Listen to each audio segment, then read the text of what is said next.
Olá pessoas, muito estranho estar aqui gravando isso, mas eu só queria fazer uma introdução para esse vídeo. Basicamente eu vou mostrar o passo a passo como foi todo o processo de fazer esse desenho aqui em grafite. Então é com lápis e papel, então você pode reproduzir e fazer em casa.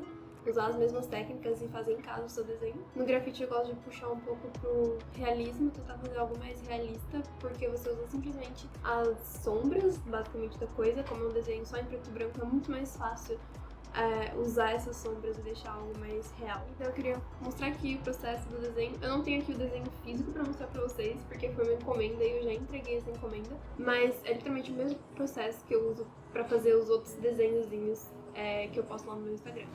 Então, por exemplo, ó, peguei aqui do lado, ó, esses aqui, esses dois, só que essa aqui é a versão que ficou ruim, e aí eu refiz, e aí eu cheguei no resultado que eu queria. Esses aqui, e eu acho que tem mais um, que é esse aqui. Isso aqui do lado é spoiler. Mas enfim, eu só queria mostrar um pouco sobre como eu faço isso, como eu faço esses retratos. Qualquer dúvida ou sugestão vocês podem deixar aqui embaixo, que eu vou ver e responder.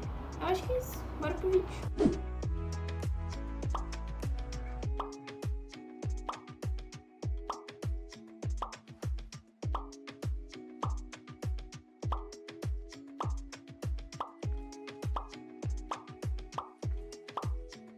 Pro papel, eu usei uma folha desse bloco aqui, uma folha A3 de gramatura alta, mas isso não era tão importante. Eu escolhi esse papel de gramatura alta porque eu queria um papelzinho mais resistente, pra ficar mais profissional, ser mais difícil de estragar a pintura. Aí um adendo.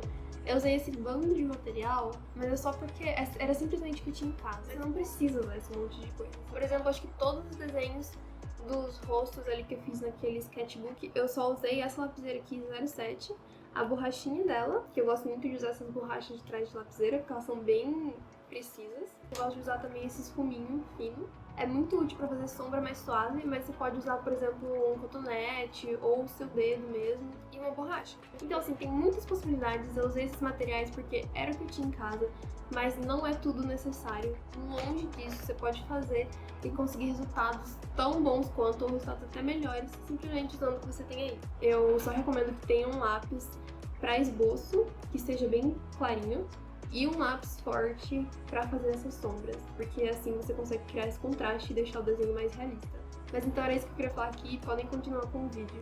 Primeiro, eu comecei estudando um pouco a raça do cachorro, que é um Bull Terrier, porque eu queria entender melhor como que era o físico, a aparência, as características em comum dos cachorros dessa raça, para eu conseguir poder identificar na imagem do cachorro em específico quais eram as características dele, quais eram as características da raça e às vezes se tinha alguma coisa na imagem que estava tampada, sobreposta, ou meio estranha, poder adaptar isso de uma forma que fique natural de acordo com como é a fisionomia daquela raça. Na foto que eu usei para replicar no desenho, por exemplo, o cachorro tá usando uma coleira e ele tá numa grama e a grama cobre um pouquinho a parte das patinhas dele. E eu não queria fazer a coleira e também precisava fazer as patinhas sem a grama.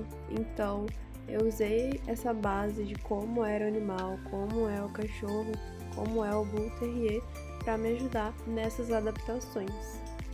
Depois disso, antes de começar de fato o desenho, eu quis fazer um planejamento. Eu sabia que ia usar uma 3, e aí eu queria aproveitar o maior espaço possível, fazer ele mais centralizado ali, não me preocupar com essa proporção e como que eu ia usar a folha, então antes eu planejei tudo no Photoshop. Eu peguei a imagem de referência, recortei o cachorro, aí centralizei ele de uma forma que eu gostei. Arrumei um dos olhos dele porque tava um pouquinho fechado e eu achei que ia ficar mais legal deixar os dois olhos abertos, então eu dupliquei um dos olhos e coloquei invertido na posição do outro. E aí eu coloquei umas réguas ali, umas marcações, dividindo essa folha em quadradinhos, para eu conseguir mapear esses quadradinhos para a folha A3. Cada um dos quadradinhos deram, acho que, 2 centímetros de largura e altura. E foi isso basicamente que me ajudou a manter a proporção do desenho, porque eu não queria de jeito nenhum acabar errando a proporção, por ser um desenho tão grande, seria muito fácil fazer uma cagada desse tipo. Aí eu fiz eles com um grafite bem fraquinho na folha A3. Aí mapeei todo o desenho, seguindo esses quadradinhos. Depois que eu tinha todo o esqueleto montado, que eu comecei a pintar de fato. E o tempo todo eu tava com aquela figura ali do meu lado e tava usando os quadrados como referência pra não fazer uma coisa muito louca. Não segui 100%, mas me ajudava bastante a me orientar e não colocar coisa em lugar errado. Essa folha sulfite que eu coloco embaixo da minha mão de vez em quando é porque o grafite borra muito fácil. Então às vezes eu ia pintar e colocava minha mão em cima de alguma área que tava com grafite, que tava com desenho. Eu não queria borrar, não queria esfregar a minha mão ali, então eu coloco a sulfite para proteger o desenho. O processo era basicamente eu escolher um lugar, uma área da ilustração do cachorro, aí eu comparava com como tava ali na figura no meu computador, já em preto e branco, né, com a imagem preto e branco, como vocês viram agora há pouco. Eu pegava o lápis mais fraquinho, o 2H, e delimitava as áreas mais escuras e mais claras. Aí eu vinha com os outros lápis mais escuros, fazia as sombras e ia escurecendo aos poucos o tanto que eu achasse necessário. E as partes de iluminação, ainda assim, eu cobria com o mais fraquinho, para não ficar tão claro e dar um contraste com a folha. E esse tipo de desenho é sempre uma construção, sabe? Você vai marcando as áreas que você precisa sombrear e iluminar e vai parecer que tá tudo uma bagunça, que não tem como ficar bonito. Mas é só seguir e continuar escurecendo o desenho, fazendo as sombras, que vai ficar bonito sim. E assim, repetindo, toda vez que você tá trabalhando com uma referência, querendo ser fiel à referência, você precisa o tempo todo estar com a referência ali do seu lado e olhando ela.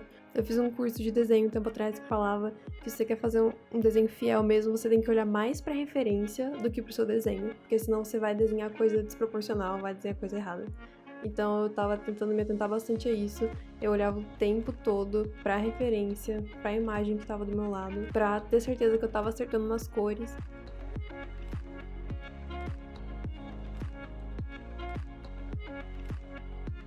A primeira patinha que eu fiz, infelizmente, eu não consegui filmar. Eu achei que tava filmando, mas quando eu fui ver depois, a câmera não pegou eu fazendo.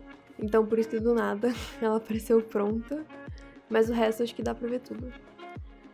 E uma coisa que eu acho que não dá pra perceber no vídeo, mas toda vez que eu acabava de colocar as cores, as sombras, quando eu achava que aquela parte ali tava meio que finalizada, eu voltava com uma lapiseira, com uma coisa bem fininha pra fazer uns tracinhos como se fosse o pelo, só pra deixar com mais textura no desenho, pra não ficar só tipo uma sombra esfumada. E eu acho que isso fez bastante diferença, principalmente quando você olha pro desenho pessoalmente.